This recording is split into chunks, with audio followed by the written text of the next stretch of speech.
नाज़रीन, टंडे मोहम्मद खान जे निजी स्कूल में 2 ॾींहंनि वारो साइंसी मेलो मुनक़िद कयो वियो, जिते शागिर्दनि ऐं शागिर्दियाणनि वॾी महिनत सां साइंसी मॉडल्स, स्टॉल्स ऐं मुख़्तलिफ़ तहक़ीक़ाती मंसूबा पेश किया। उन हवाले सां पेश आहे टंडे मोहम्मद खान मां नियाज़ ख़ासकैली जी रिपोर्ट। टंडो मोहम्मद खान जे हिक निजी स्कूल पारां 2 ॾींहं लाइ साइंसी मेलो मुनक़िद कयो वियो, जिते इल्म, जिदत ऐं तख़लीक़ जो मुनफ़रिद संगम नज़र आयो। साइंसी मेले में शागिर्दनि ऐं शागिर्दियाणियुनि पंहिंजी महिनत सां तयारु कयल साइंसी मॉडल्स, स्टॉल्स, फ्लूट्स ऐं तहक़ीक़ाती मंसूबा नुमाइश लाइ पेश कया, जिन खे ॾिसण लाइ शहरियुनि वॾे अंग में शिरकत कई। हाज़िर ॿियनि मॉडल्स में माहौलियाती आलूदगी, जदीद टेक्नोलॉजी ऐं साइंसी इजादनि ते तयारु कयल नुमाइश माण्हुनि जे ध्यान जो मर्कज़ रहिया, जॾहिं त वालिदैन ऐं शहरियुनि शागिर्दनि जी तख़लीक़ी सलाहियतनि खे साराहींदे खेनि हिमथायो।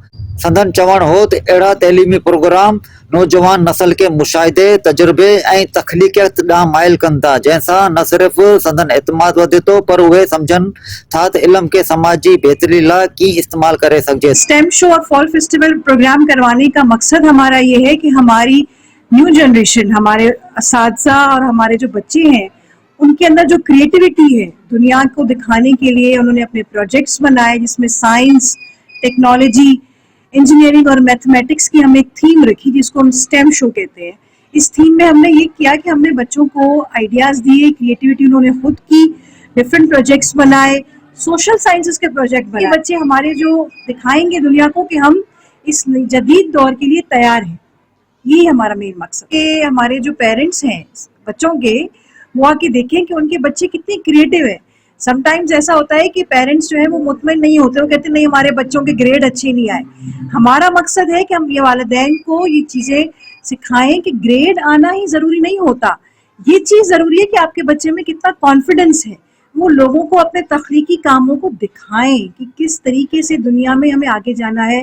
हमारी जो आर्टिफिशियल इंटेलिजेंस की लैब है, कंप्यूटर मोर देन 20 पीसीस के हमने जो लैब स्टार्ट की है, उससे बच्चे फ़ायदा हासिल करें और इस जदीद दौर में अपना एक बेहतरीन मकाम बना सकें। उन खां अलावा अहिड़ा प्रोग्राम असांजा तक़रीबन हर साल थींदा आहिनि। हीअ ॾिसो कि एंटरटेनमेंट आहे शागिर्दनि जी, ॿारनि जी, जेके उन्हनि में ॻाल्हाइनि था। हेॾा स्टॉल था हलनि, तव्हां सभु स्टॉल ॾिसी आया हूंदा त केॾा स्टॉल जिन में ॿार जेके छोकिरनि जे 6 क्लास खां वठी जेके पहिरीं क्लास ताईं केतिरा उन्हनि जेके प्रोजेक्ट ठाहिया आहिनि। तव्हां ख़ासि करे ॾिसो इन द विंड एनर्जी ॾिठी हूंदी तव्हां, GIT ते जाम उहा ॾिठो हूंदो पा, उन में जेके सोलर सिस्टम आहे, कई जेके बि प्रोजेक्ट तव्हां ॾिसिया हूंदा त तमामु हिकिड़ा सुठे नमूने ॿारनि जेकी महिनत कई आहे, उस्तादनि महिनत कई आहे, असांजे प्रिंसिपल साहब ऐं डायरेक्टर ऑफ बोर्ड जेके दोस्त जे सभु उन में गॾियल इहा असांजो स्कूल आहे। उन में बाक़ाइदे असांजो इहो ई आहे त ॿार जेको तो सुठे नमूने सुठी तइलीम हासिल कनि। बेसिकली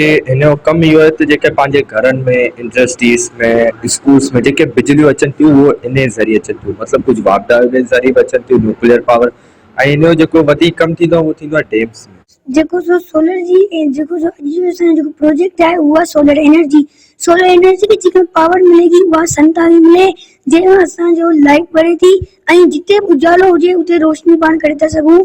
सोलर एनर्जी जी ज़रूरत। My name is Nihal.